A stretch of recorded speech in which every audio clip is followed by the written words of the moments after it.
Hi people, it's Leona. Very different video for me today, but I felt compelled. I had to come on and talk to you about this. I don't know if y'all have seen Magic Mike XXL yet, but if you haven't, I suggest you go and you get your life, okay? Now, don't be expecting no Oscar-worthy, performances. That's not what this film is about. This film is for your visual pleasure. That's all this film is for. I mean, I don't even know why they felt the need to create a storyline, for this, but whatever. I just want to get into my favorite parts of the movie and yeah, just go from there.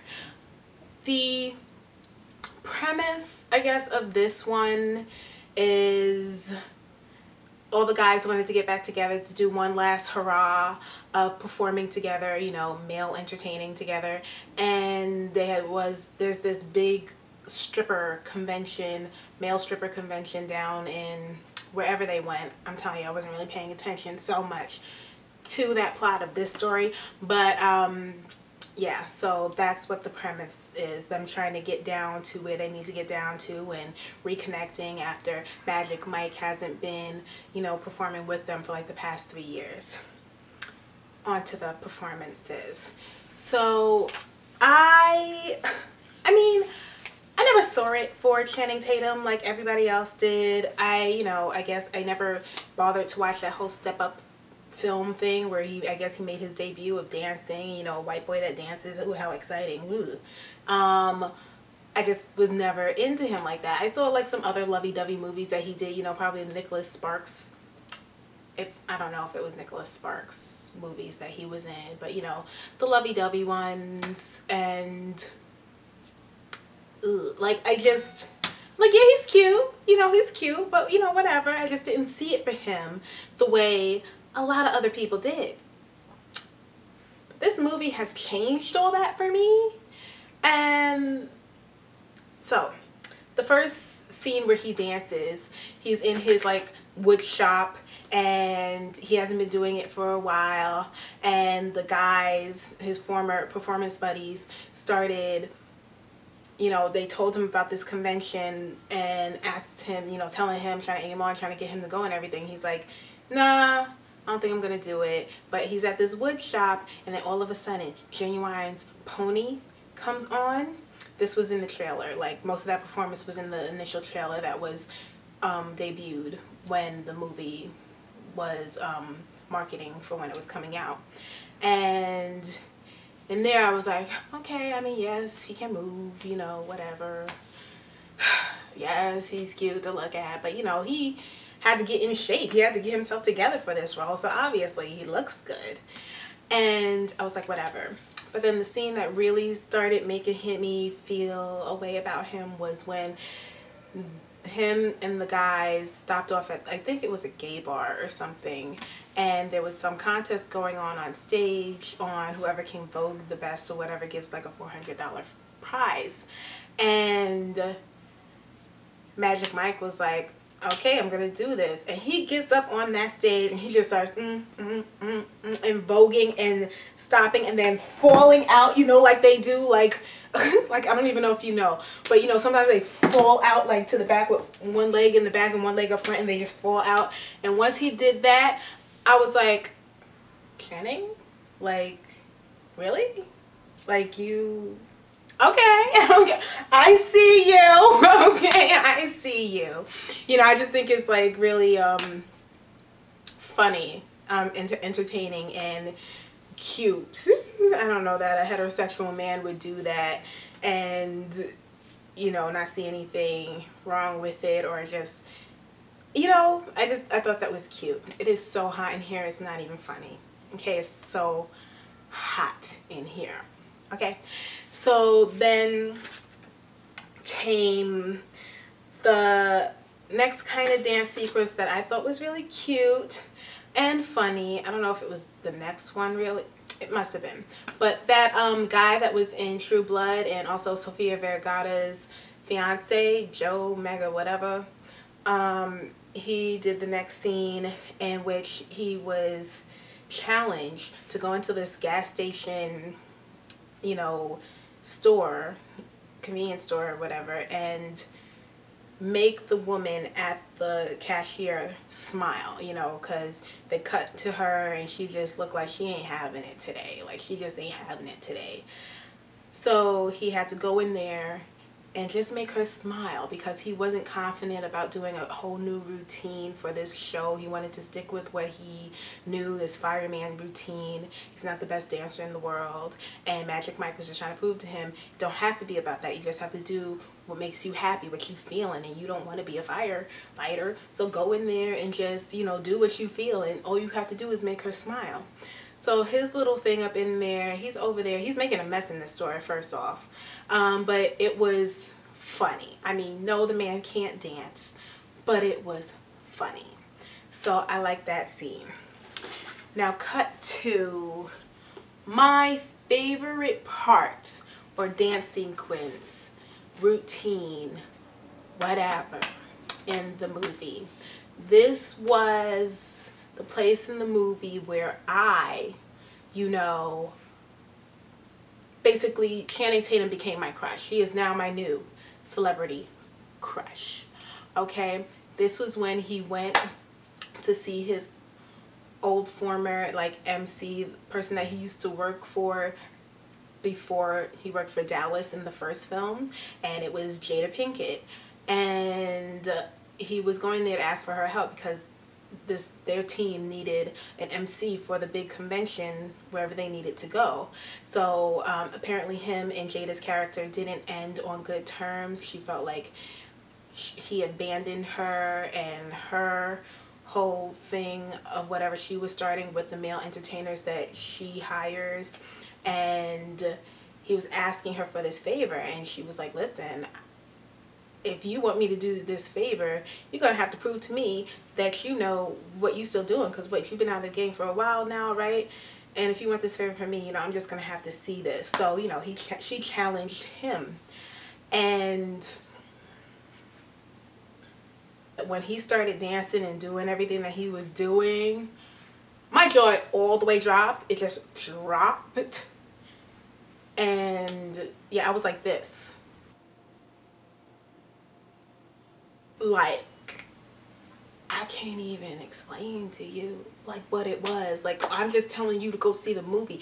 I'm just saying, you know, I think the money would be worth it for you just to see that scene, because it was fabulous. That was magic filmmaking. I was in the theater like, yes, yes, yes, like, you better do that. Yeah, like, I was a mess, and many other people were a mess with me. That's when he took my heart and he cradled it. He was like, like, that's what that scene was for me. Okay. After that, you know, storyline, I didn't care about. On to the last, you know, big finish scene in the movie where all the guys performed. And I didn't really care about the first two performers, whatever, the character's named Tarzan, that used to be like in the WWF or wrestling, whatever. I forget what his name was or what his character's name when he did wrestle. I don't know why he was in the film. It's not like he can dance. It's not like he does dance. It's not like he moves at all. But he was in the film and he did his own little performance, whatever. And then the Spanish guy in their group, Tito, he did his performance, whatever, boo.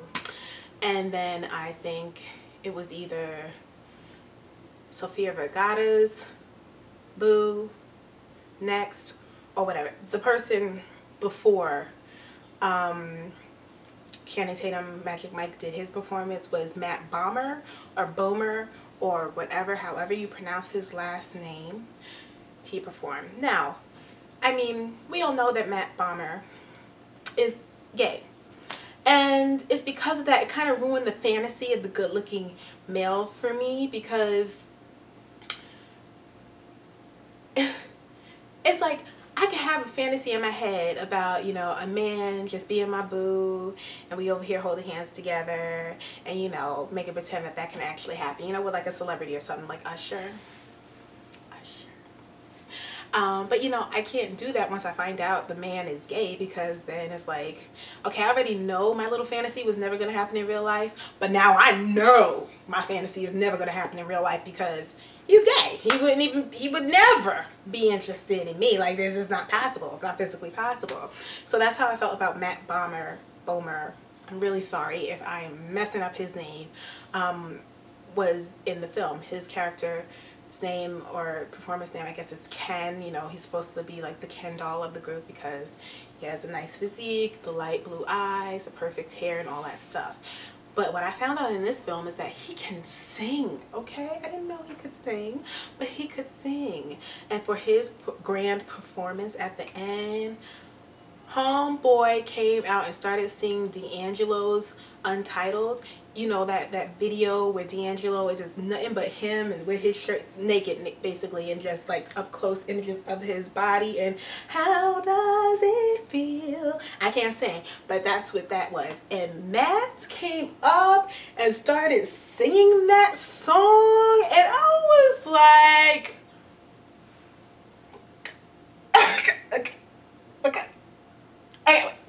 like I mean, a fantasy of me just him being my boo just came up all out of nowhere. Even me knowing that he was gay, he made me, for, you know, I guess not even deal with it. It was like, I don't even care if he's gay. He's still gonna be my boo. Like, he did that, okay? He did that performance, okay? And while he was singing, and all the girls, all these ones, like, I guess every woman in there was making it rain in this convention center. And I feel like if that really were to happen in real life, that's exactly how it would happen, because he killed that performance. Killed it. He killed it, okay? Now, the last performance with Channing Tatum and Tretch from So You Think You Can Dance, from DJ on Ellen, Tretch, you know, they did a dancing sequence where they had two women in a chair facing the back of each other, and it was kind of like it's supposed to simulate a mirror image. So him and Tretch, that choreography for that scene, or that sequence, that whole dance routine, that was the best choreography in the film. I mean, obviously it had to be, you know, the last big thing. And the two of them were on point in that performance, and I ain't never wanted to be a girl in a chair so much in my life, because they did the damn thing, okay? They did the damn thing with that performance, picking them up, sliding them on the floor, just doing the women, like what Tretch and Channing were doing to the women, just had them all over that damn stage, just was handling them. Like, they handling them, and they knew how to handle them, and they knew what they were doing. And I was just like, yes. I just felt the need to come on and tell you all about this film, because, well, not all about it, but my favorite parts of it. Because if you're looking for some entertainment, if you're looking for some men to oogle at and just admire their physiques and all the work that they did to get to where they were in this film, you do that. You go out and you spend that money, and I guarantee you will be entertained. And I'm guaranteeing this, I felt compelled to come on and even make a video about it. Yeah, please just go and see the film. I loved it. Before I end this video, I just wanted to thank everyone that, you know, watched my last video about my haircut and all the comments that you left. Like, thank you so much. Yeah, I was having my moment. I'm working with my hair. You know, I got it big. You know, the hair in the back is still short, but I guess it's working out in this hot weather right now. And, you know, thanks for all the compliments on the new haircut and everything. I really, really appreciate it. Me accepting my shorter length and my new haircut has a lot to do with, you know, the comments that y'all left. So thank you so much for that. Thank you. And also, I don't know what's been going on, but like, I've been getting subscribers like out of nowhere. I think now I'm at like 1,070 subscribers, so I'm just like, don't know what's happening. I don't know what's going on. But thank you everyone that has recently subscribed to my channel in the past few months. Like, wow. Thank you for subscribing. I just have no words. 1,000, like over 1,000, like I can't even. Thank you for tuning in to watch this video, and I will see you in the next one. Bye.